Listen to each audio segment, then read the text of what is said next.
आप सभी का बगरू महिला महाविद्यालय में मैं डॉक्टर उमा रानी दुबे हार्दिक अभिनंदन करती हूँ। आप सभी का हर पल शुभ हो, शुभ की कामना करती हूँ। आज हिंदी साहित्य की इस क्लास में हम भक्ति काल को स्वर्ण युग क्यों कहा जाता है, इसके विषय में चर्चा करेंगे। भक्ति काल का नाम कैसे हुआ, इसके विषय में भी आपको बताएंगे। और भक्ति काल को स्वर्ण युग क्यों कहा गया, क्या कारण रहे, क्या वो विशेषताएं हैं जिसके कारण भक्ति काल हिंदी साहित्य का स्वर्ण युग कहा जाता है। तो राजनीतिक, सामाजिक, धार्मिक, साहित्यिक एवं सांस्कृतिक दृष्टि से अंतर विरोधों से परिपूर्ण होते हुए भी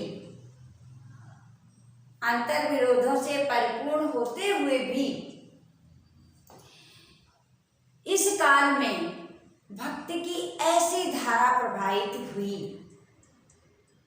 कि विद्वानों ने भक्ति काल का नाम दिया। भक्ति काल इसे कहा जाने लगा। भक्ति काल को स्वर्ण युग क्यों कहा गया, इसके विषय में डॉक्टर श्याम सुंदर दास जी कहते हैं। डॉक्टर श्याम सुंदर दास जी कहते हैं, जिस काल में कबीर, जयसिंह, तुलसी और सूर्य जैसे रस सिद्ध कवियों, महात्माओं की दिव्य वाणी अंतःकरण से निकलकर देश के कोने कोने में फैली थी, उसे हिंदी साहित्य का स्वर्ण युग कहते हैं। वह निश्चित ही हिंदी साहित्य का स्वर्ण युग था, ये उनका मत है। अब भक्ति काल कि वो क्या बिंदु है, वो क्या विशेष बिंदु है जिनके कारण इसे स्वर्ण युग कहा गया।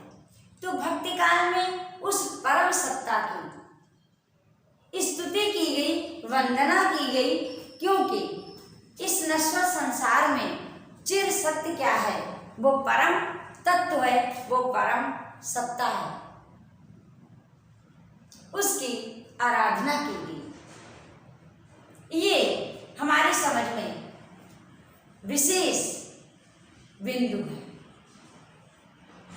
आगे देखते हैं, इसमें पहला बिंदु क्या निकल कर आया, भक्ति काल में स्वर्ण युग क्यों नाम दिया गया, क्यों कहा गया, तो उसके कई विशेषताएं हैं, कई कारण हैं।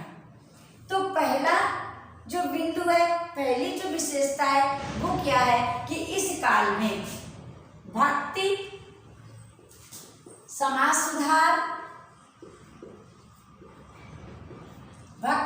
सुधार और काव्य का समन्वय उत्कर्ष रूप में हुआ। समन्वय उत्कृष्ट रूप में हुआ।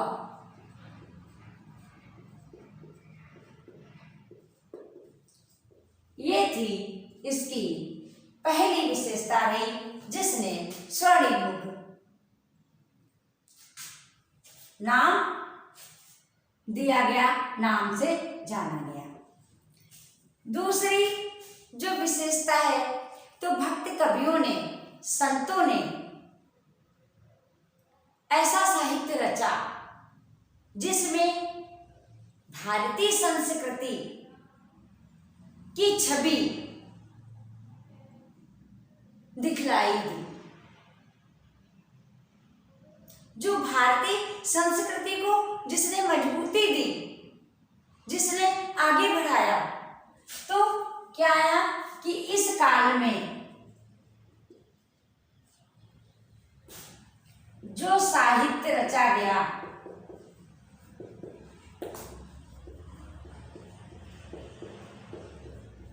वो भारतीय संस्कृति का पोषक बना। वो भारतीय संस्कृति का पोषक बना। अब तीसरा बिंदु क्या निकल के आया? भक्त कवियों ने, संतों ने जो भी उद्गार व्यक्त किए तो जो काव्य साधना हमें दिखलाई देती है, जो काव्य रचा गया उसका उद्देश्य लोकहित में रहा। भक्त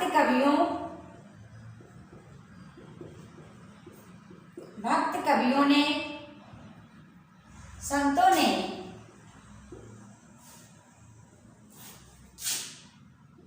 जो साहित्य रचा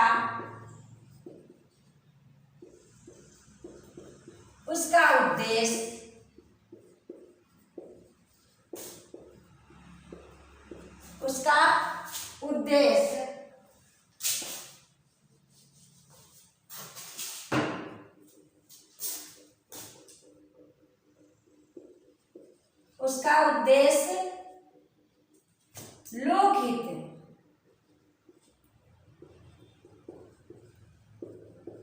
लोकहित एवं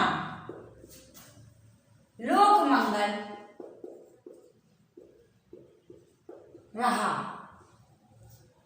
जो साहित्य रचा उसका उद्देश्य लोकहित एवं लोक मंगल रहा। अब अगला बिंदु है कि भक्ति काल में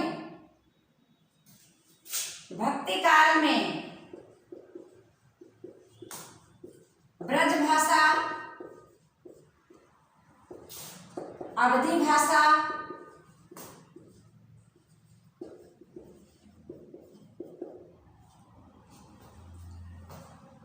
ब्रज भाषा, अवधी भाषा का पूर्ण उत्कर्ष हुआ। तो हम क्या लिखेंगे कि भक्ति काल में ब्रज भाषा, अवधी भाषा का पूर्ण उत्कर्ष हुआ। इसके साथ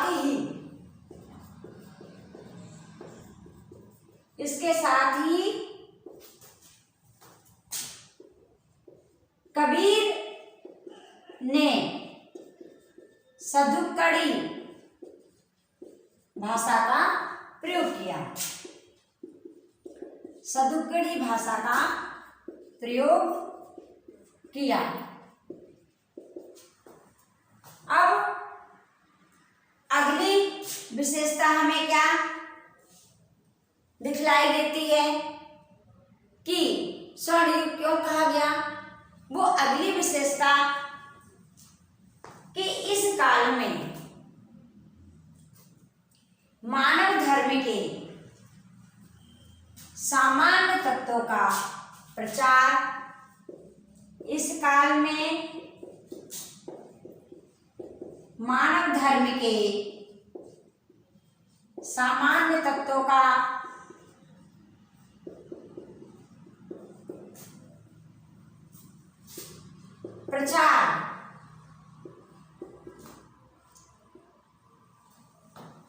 प्रचार हुआ और सामाजिक कुरीतियों का विरोध हुआ। प्रचार हुआ, सामाजिक कुरीतियों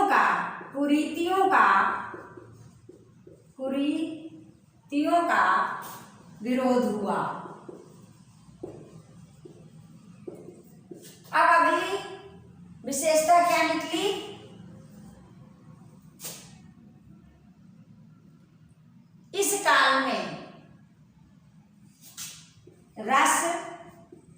छंद प्रबंध काव्य, रस छंद प्रबंध काव्य, मुक्तक काव्य, खंड काव्य,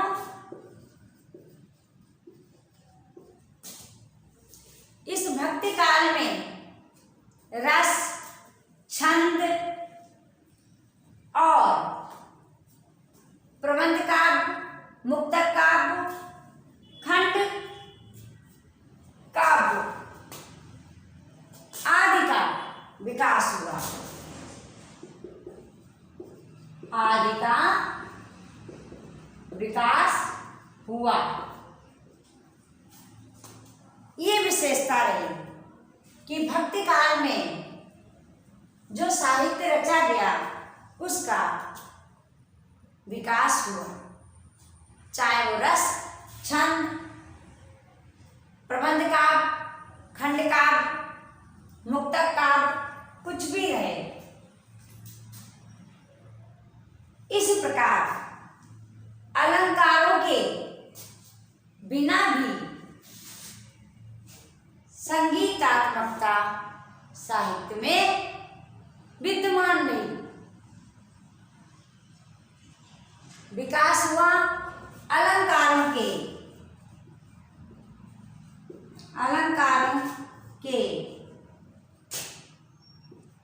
प्रयोग बिना,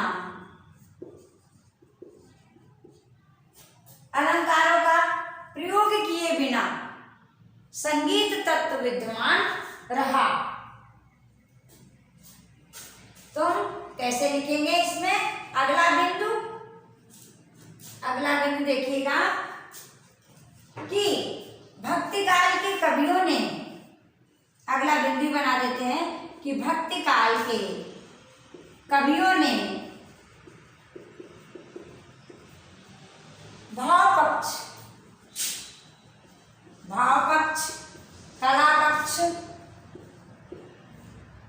भाव पक्ष, कला पक्ष का समन्वय किया।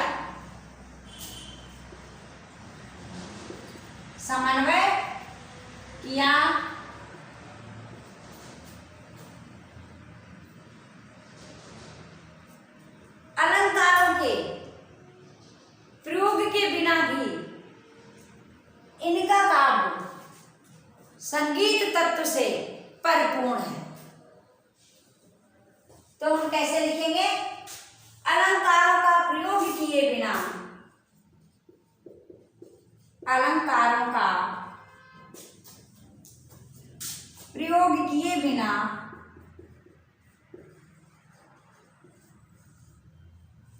अलंकारों का प्रयोग किए बिना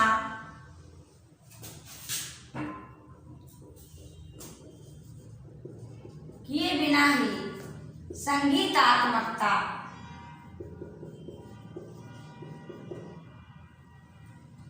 संगीतात्मकता भक्त कवियों के काव्य में मिलती है।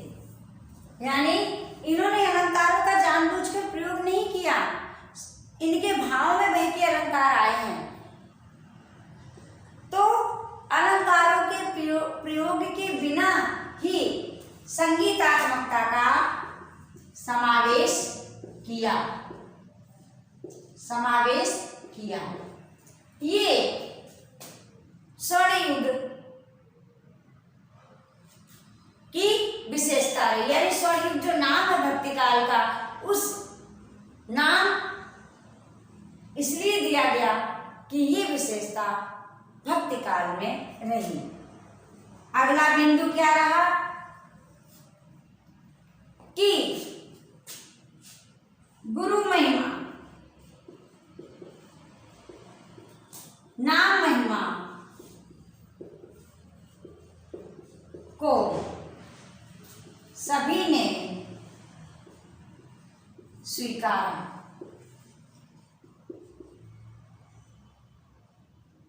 गुरु महिमा, नाम महिमा को सभी ने स्वीकार किया। जो भक्त रहे, जो कवि रहे,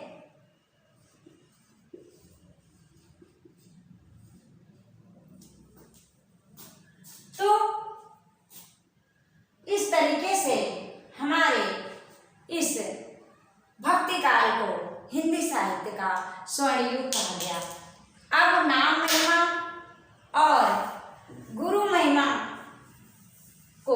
सभी ने क्यों स्वीकारा?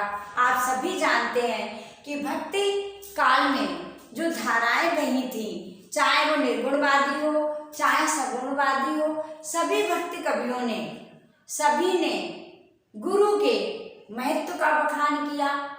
कबीरदास जी कहते हैं, गुरु गोविंद दो खड़े काके लागू पाए, बलिहारी गुर आपने गोविंद दियो बताए। और ऐसे ही सगुणवादी भक्त कवि कहते हैं, तो कहने का भाव है कहीं भी विरोधाभास देखने को नहीं मिला। तो भक्ति काल में जो भी साहित्य रचा गया, जो भी काव्यों की, जिन काव्यों की रचना हुई, उनमें आप विशेषता देखिएगा, संगीत तत्व विद्यमान रहा। कबीर के आप पद पढ़ते आ रहे हैं, तुलसी की जो रामचरितमानस है हमारे आपके सभी के घरों में रखी हुई है, उनकी चौपाइयाँ देखिएगा। उन्होंने कोई जानबूझ के ऐसी रचनाएं नहीं की कि इसमें संगीत तत्व आए, इसमें इतने अलंकार आए या इसमें ऐसे आए। उनके जो भाव में बह के जो भाव की धारा बही, उसमें स्वयं से ही ये तत्व आ गए। तो कहने का तात्पर्य है कि भक्ति का हिंदी साहित्य का स्वर्ण युग इसलिए कहा जाता है कि भक्ति काल में भक्ति समाज सुधार और काव्य का सुंदर समन्वय हुआ। इस काल में जो साहित्य रचा गया वो भारतीय संस्कृति का पोषक बना, यानी इस काल के कवियों ने जो भी रचनाएं की उनमें भारतीय संस्कृति की छवि रही। अगला, भक्त कवियों ने जो भी साहित्य रचा उसका उद्देश्य रहा लोकहित, लोकमंगल, मनोरंजन नहीं। उनका था लोक का कल्याण हो, सभी का कल्याण हो। लोक माने संसार, सभी, कोई भेदभाव ना हो, सभी का कल्याण हो। हित माने कल्याण। और ब्रज भाषा, अवधी भाषा का संपूर्ण विकास हुआ, बहुत विकास हुआ। और हमारे कबीरदास जी की सदुक्कड़ी भाषा तो आप सभी जानते ही हैं, उन्होंने सदुक्कड़ी भाषा का प्रयोग किया। अब भक्त थे, परमात्मा के तत्व को जान चुके थे, जानने की जिज्ञासा कर रहे थे, उस तत्व की साधना कर रहे थे, उस परम सत्ता की आराधना कर रहे थे। तो जो लोकहित के लिए बात होती तो मानव धर्म की बात होना स्वाभाविक था। तो मानव धर्म के तत्वों का खूब प्रचार किया। कोई भेदभाव नहीं है, सभी उस ईश्वर के हैं। अल्लाह, ईश्वर, ईसा सभी एक है। कहने का भाव है कि उस समय, उस भक्ति काल में मानव धर्म के तत्वों का खूब प्रचार हुआ और जो समाज में बुराइयां थी, जो कुरीतियां थी, उनका जमकर विरोध हुआ। आप देखिएगा कबीरदास जी का कैसे हिंदू और मुसलमान दोनों की खिंचाई करते हैं। तो कहने का भाव है कि ये बहुत विशेष बिंदु रहा। और प्रबंध का, मुक्तक का, रस, छंद यानी सभी का विकास हुआ। अलंकार स्वभाव स्वाभाविक रूप से आ गए। भाव पक्ष और कला पक्ष सुंदर रहा। संगीत तत्व विद्यमान रहा। देखिएगा आप भक्ति काल के पद गाइएगा, सूर के आप चौपाई गाइएगा, कितना उसमें आनंद है, कितना रस है। कबीर के पद देखिएगा, दुल्हनी गावो मंगल चार, मेरे घर आए राजा राम भरता।